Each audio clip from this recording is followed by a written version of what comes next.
if you think I'm a good writer, it's all credit to her because she Oh, taught me okay. how to use comments Fair. and everything properly. Next guest. Next guest.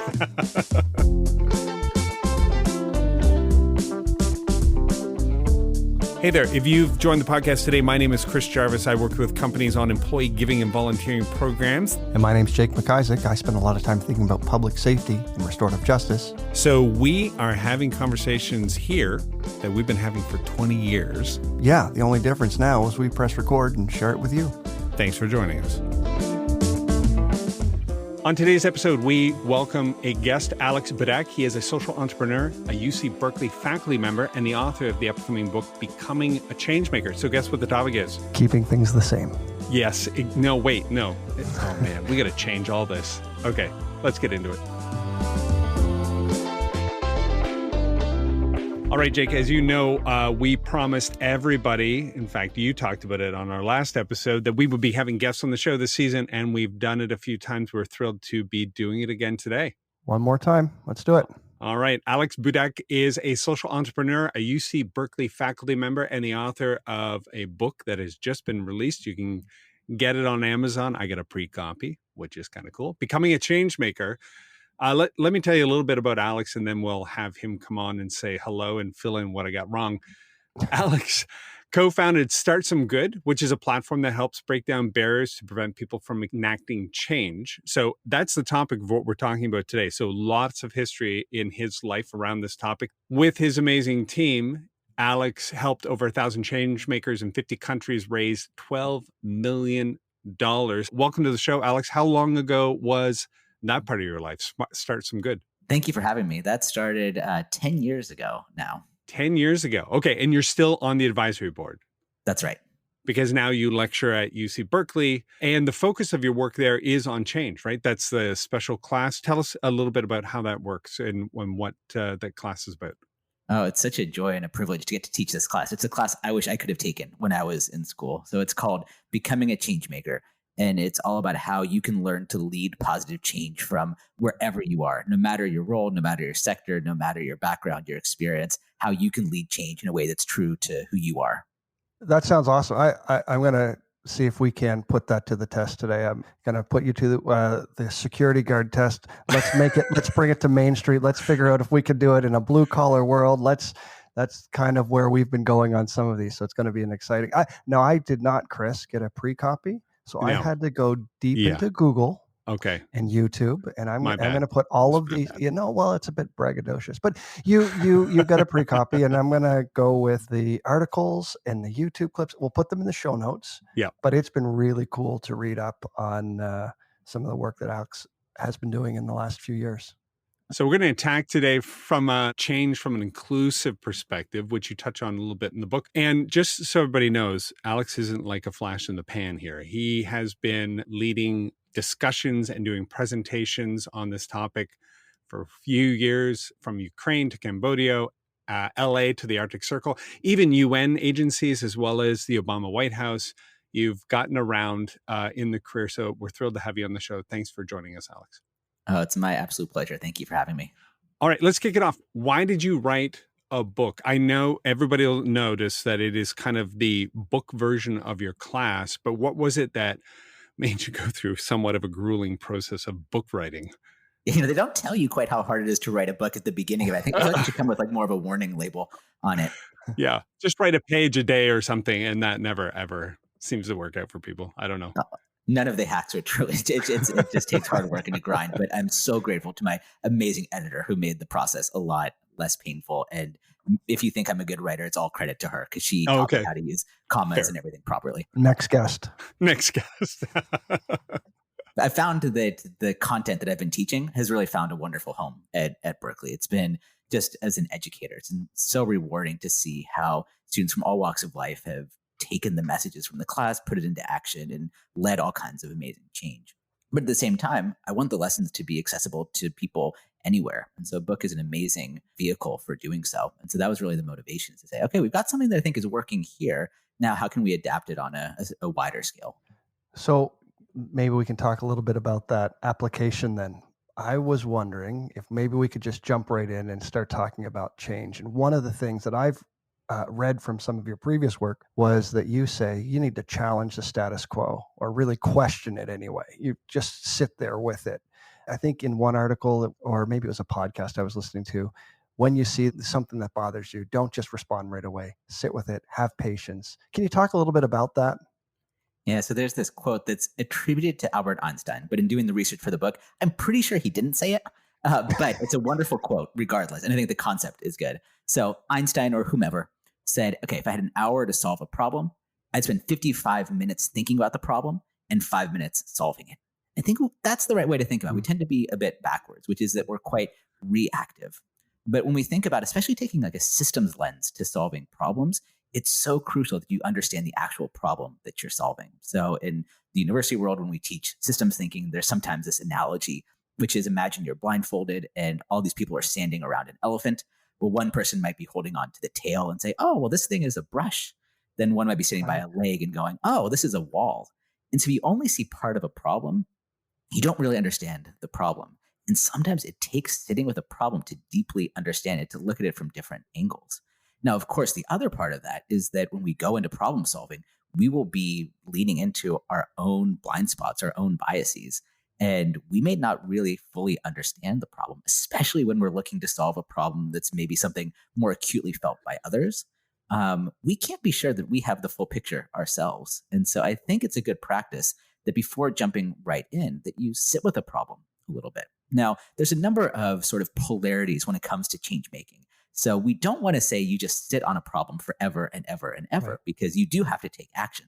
But in working with all kinds of change makers, I found that usually we benefit from just taking a pause, just taking a little bit of time to sit with, to try to understand, to look at a problem from all perspectives before taking action. That tends to pay off. How do you get those extra perspectives around you? Like, Yeah.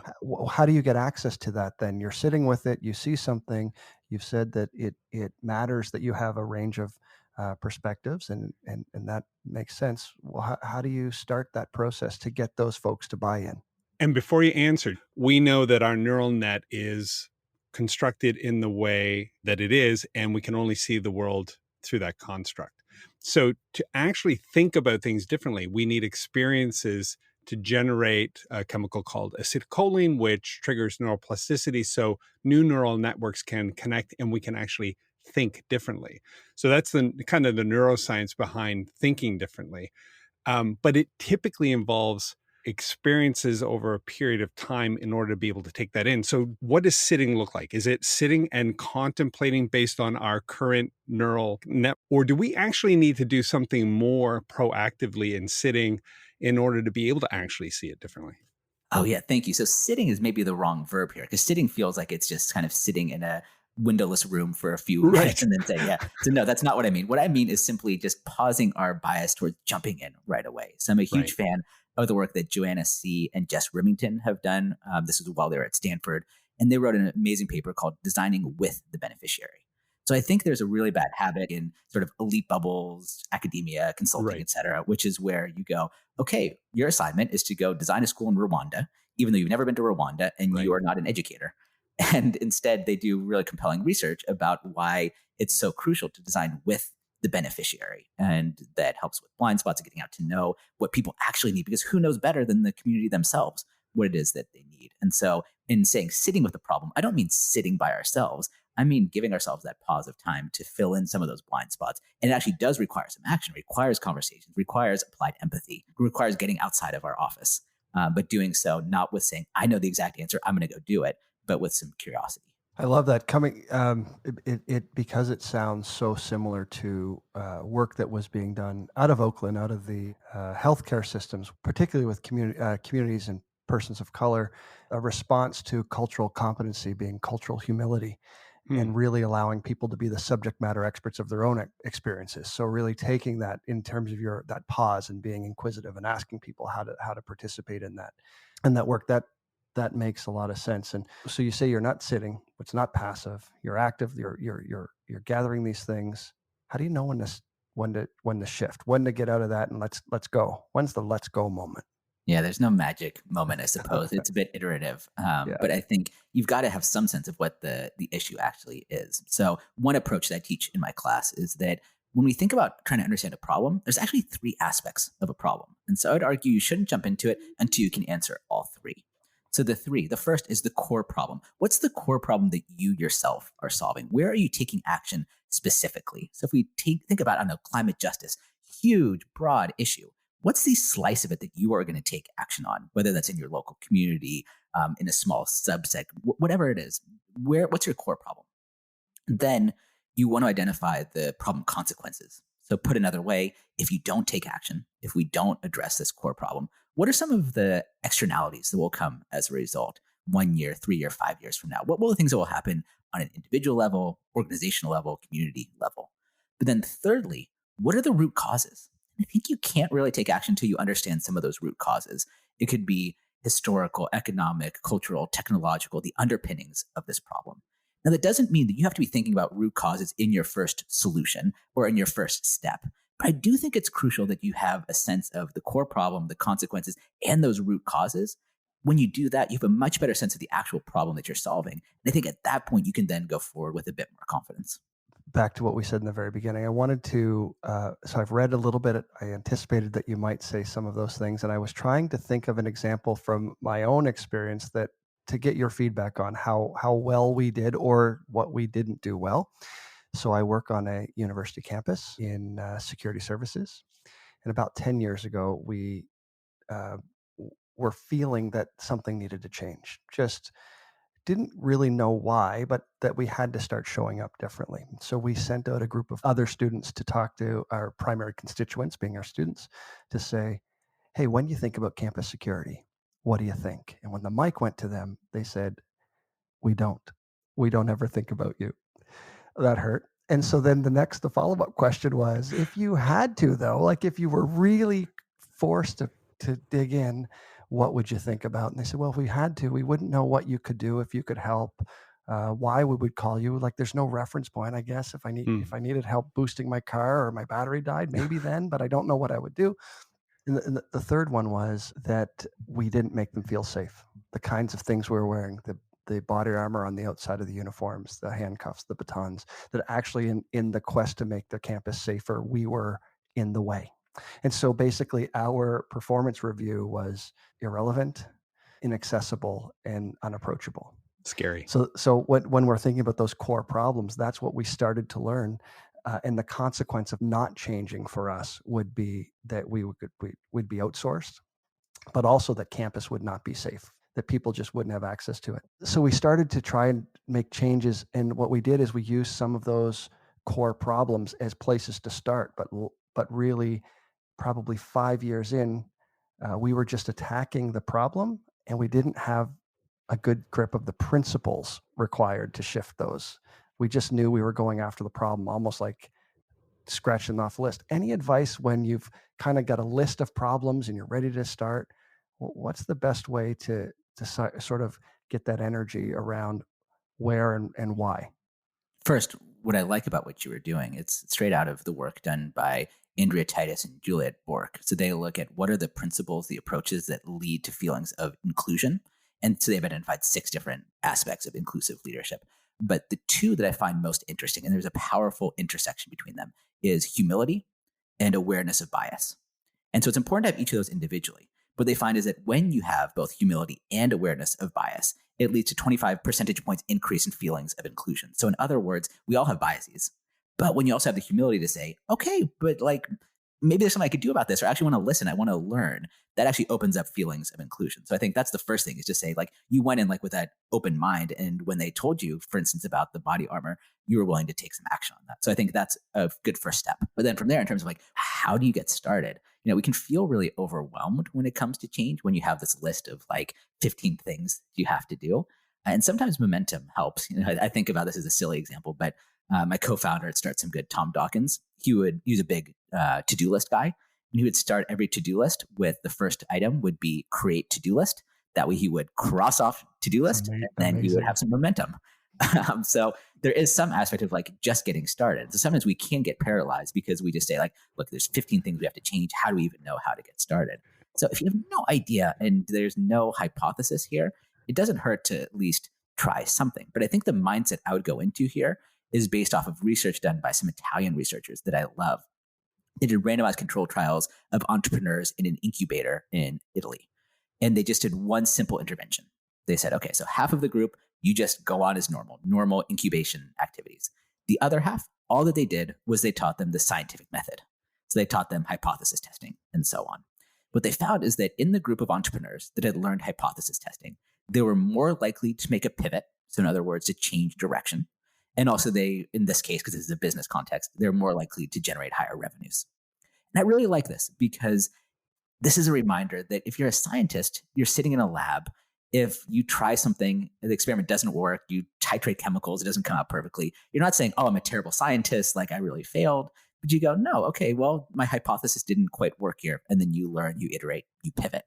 And so I take a lot of confidence from that, which is coming up with hypotheses, testing those hypotheses, but then taking the sting out of failure because you're curious. And so if you try something, it doesn't quite work, you go, okay, well, here's what we learned from that. Now let's try the second thing. And rather than just going completely in the dark, thinking more like a scientist can sometimes pay off. Okay, that is great. And we definitely like the scientific approach. Learning what doesn't work is absolutely just as useful as learning what can work. So to go down the rabbit hole of change a little bit. So as everybody knows, listening to this podcast, Disorienting Dilemma is about how would we live our lives as though we were in an inclusive world. So we're trying to take these ideas of belonging and acceptance and a with posture rather than doing things to people or for people or just ignoring people. And as part of that, one of the things that we always try to anchor this conversation is, what if you're not from the part of the population with easy access to systemic power? So in the West or North America anyways, we would call that white, or the white community or power group. And so some of the, and I understand if you're white, it doesn't always mean you have tons of power, but that's not what we're talking about. We're talking about something a little bit more systems facing. So individuals hired into a company, they're mid-level leader, maybe they represent, or let's say they do represent, an individual facing tons of different points of intersectionality. Like, this person is a woman, she's Black, and her lived experience may not line up with all the other senior folks who came from Ivy League schools and whatnot. The first thing you suggest is, look, if you want to be doing change, you should consider not waiting for permission. Okay? So this person historically has only been invited to places of power upon receiving permission. For this person, let's say, it may not be that obvious. I may be painting things a little too simplistically, but I just want to see if we can figure out how these principles and this approach, sitting with the problem, gathering people around you, particularly taking action, how this applies in that position. And you've had a lot of folks come through the class and representing amazing diverse lived experiences. This is a great lineup of individuals. You can see it. Anybody listening can check it out on the website. We'll put the link in. But here are the 3 bullets. Stop waiting for permission. How does that work for this part of the population? Leveraging the power of networks. Okay, the networks are fairly black and white, literally. And thirdly, leading with purpose. Now, what if the purpose I hold to runs counter to the published purpose or to the unspoken rules in the workplace? So my purpose is to become more active and to allow employees to speak their minds about things that maybe are not equitable and not inclusive, that kind of thing. So these 3 bullets, how do they apply to somebody who just doesn't have a LinkedIn network that they can reach out to and has not been historically invited to just, without permission, start making changes? How does it work? I so appreciate that question, Chris. Thank you. So, I mean, of course, I come from this. I'm a white male myself, and I'm a big believer, as you saw with the guest speakers, that you can't be what you can't see. And so I try to give my students a wide variety of different approaches, different individuals who've led change in different contexts. And so perhaps to address your question, I'll tell a story, which is also a story I cover in the book, which is a story of Carolyn Davis. So Carolyn Davis is a sales associate at Walmart in Bayboro, North Carolina. So a town of just over 1,000 people. And she's a mother, also a grandmother. And she had a colleague who's another sales associate. And she was expecting, which is a joyous moment. But as many parents, especially moms, face this terrible situation of, well, I need to take care of myself, take care of my baby, recover from birth. and there's pressure for me to get back to the workplace right away. So Carolyn, kind of leaning into her experience as a mom, as a grandma, realized, hey, this doesn't seem quite fair what my colleague is up against. She did a bit of research and she found that Walmart executives, they got pretty decent parental leave, both genders, whereas sales associates got not very much.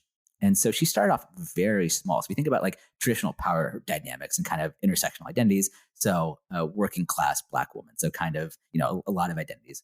And she led from where she was. So she started reaching out to some people just in her local store and tried to understand, again, from empathy, saying, hey, how are you also dealing with this? She found like there's a number of people at her store that were dealing with this.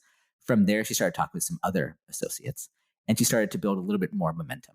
From there, she said, okay, maybe there's something here. And she started to do a petition. Now, what's so interesting is she says that when people were signing the petition, some people were willing to put their names to it. But again, recognizing power dynamics, not everyone was willing to. So a number of people would just send her emails privately and just say, hey, thank you for doing this. I'm not comfortable signing, but thank you. But it started growing and growing and growing, starting off with small steps. Again, no one gave her permission to step up. She kind of had this lens of service, took small steps until she got to 100,000 signatures. When she had 100,000 signatures, she had built a kind of a groundswell of support behind her all through small steps. No formal network, right? Other than her kind of network in her store. But this idea was really starting to catch on. By that point, she delivered all the signatures to the CEO of Walmart. And then there became some public pressure. And she actually got invited to speak at the shareholders meeting. So there she is stepping in front of a group that populated about 20,000 people at the meeting. It's about 20 times the population of her hometown. And she was sort of, taking a gulp, taking a deep breath, and she steps on stage. But then she very passionately, profoundly makes the case for why equality between sales associates and Walmart executives is the right thing to do. Now, in telling the story, change doesn't come instantaneously. For every Carolyn, there will be plenty of stories that don't work out. I'm cognizant of that.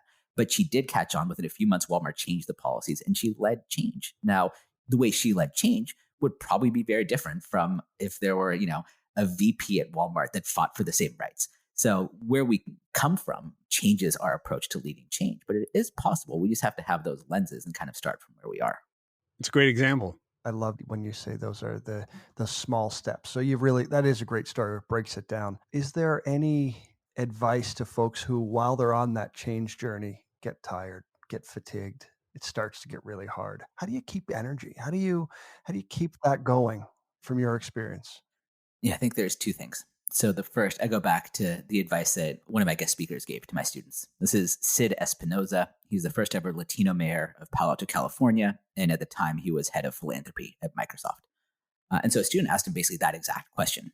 And his response, when he first answered this way, I thought, oh, wow, did he just like deflate all of these change makers? But actually, they told me afterwards that it's some of the best advice they've received. All right, let's deflate our audience right now. Yeah, let's do that. Let's do it. Please share. So he said is any of the big problems you're trying to solve, you're not going to solve them in your lifetime. He was talking specifically about homelessness, the unhoused population. He's saying you're not going to solve it on your own.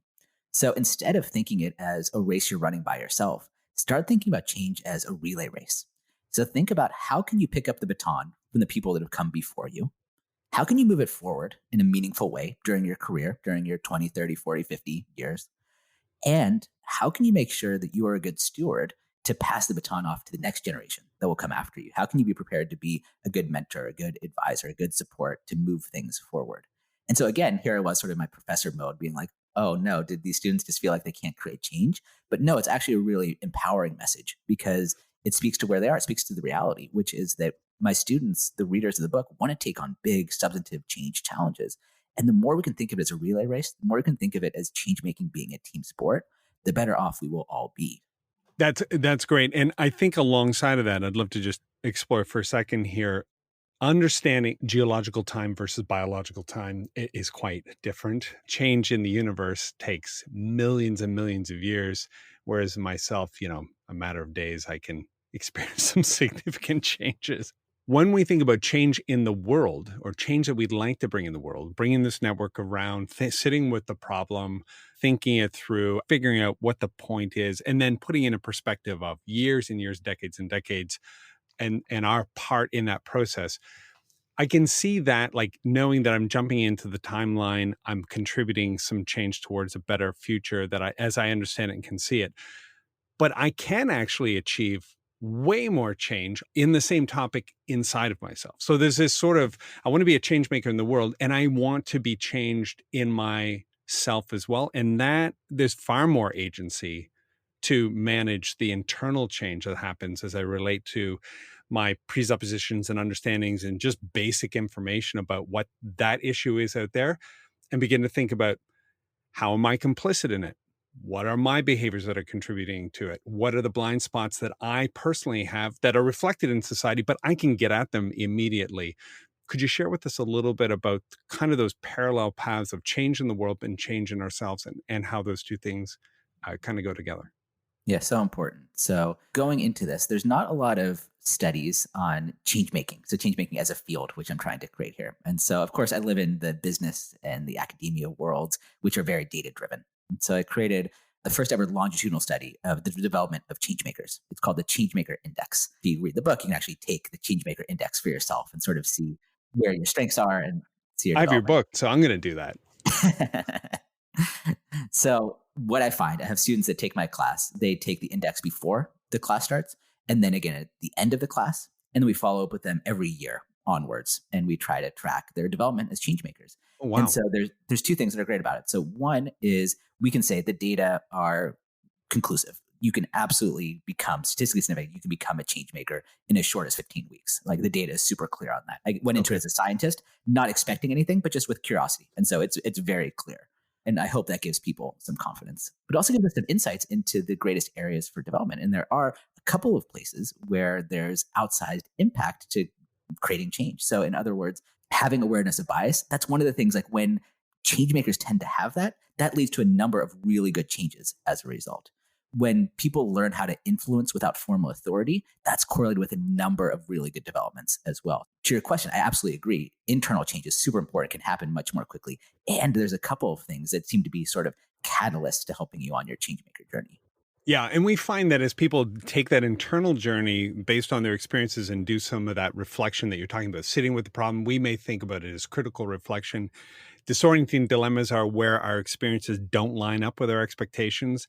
And the more we can get to see those and then challenge the expectations, the more we can begin to see the invisible things inside of us. And we have found that it produces a lot more energy and resource to keep working on the change that we want to address out in the world. When I hear you talk about see those things that are inside, I'm thinking about the contagious quality of change. And Yeah. so it kind of starts lonely in some spaces. Maybe you're a bit of a visionary. You see this, you see the opportunity for change. But for those who have, that audacity of hope, or they can glimpse something different, as it starts to come into focus a bit, people start to rally around the change. We see whole governments shift, and politically you see change. So what is it about change that draws people into that, to want to be a part of it? I think there's a couple levels to address this. So the first is, as I read about in the book, I think there's 3 ways to rapidly accelerate your impact as a change maker. So the first, of course, is to become a change maker. If you read the book, check, done, you're on your way. The second is to surround yourself with other change makers. So you get a lot of support from community. It's certainly something I've felt quite a bit. And the third is, can you help other people become change makers? Here, I think, for instance, about Laura Weidman Power. She's the co-founder of Code 2040. They work to close the racial wealth gap in the technology industry. They teach people how to code, of course. But they also teach sort of change maker skills. And by doing so, it's creating ripples of change throughout the technology industry. If you create change in the technology industry, throughout society, and so on. So I think that's a model that works quite nice as we think about leading change. But then in terms of like how change can be really contagious, I love the work done by Nobel. That's Nobel. And they write about the 3 types of people you meet while leading change. And so the 3 types are the champions, the fence sitters, and the cynics. Oh, that's Chris Jarvis, the cynic. Yeah, Chris. definitely. Yes. Say more about those. Yeah. We'll Talk talk about how about you me. can engage the Yeah, cynic. nice. Yeah. So first, the champions, those are people that are excited. They're bought in off the bat, and you want to get them enrolled, delegate to them, engage them in the change. We tend to spend a lot of time on the fence sitters, but Nobel says, no, hang on, don't go to them quite yet. Instead, focus on the cynics. Focus on the cynics. And what they say, which really changed my perspective, they said often cynics are just disappointed idealists. People who believe in change, but they've seen so many change efforts come and go that they've given up hope. They think, well, why is this change any different? And so they said, if you can get them on board and you can kind of see them for where they are, not just as this like nitpicky person that doesn't believe in what you're doing, but they want to believe, they just have reason to not believe, then you can start getting some change to happen. So if you can get your champions on board, convert some cynics, then the fence sitters will jump as well. So I like that as a model to think about how you can engage different types of people involved in the change journey in different ways. I love that. You said step one starts with reading the book. So I'm going to have to do that. And we recommend it to take the test. So take the we'll test. Do that.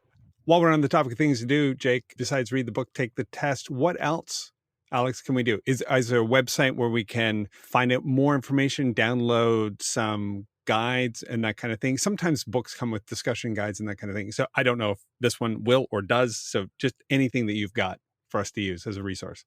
Oh, a ton. Yeah. So go to changemakerbook.com. You'll find everything there. And one of the things I've been really heartened by is how many people want to read this book in community.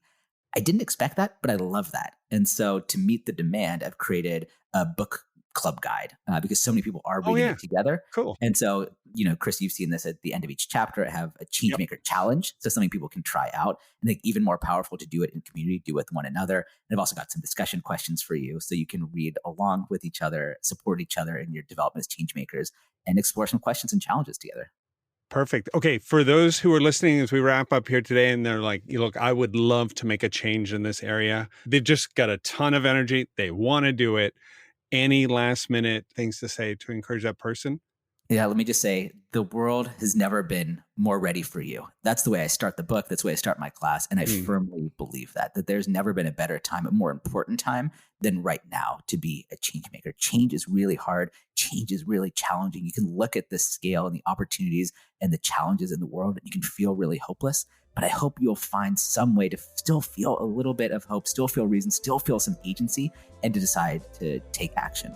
The world needs you, and I can't wait to see what you do next. That's awesome. Thanks so much. Thank you so much, Alex. Thanks so much for having me. This is a joy to be with you.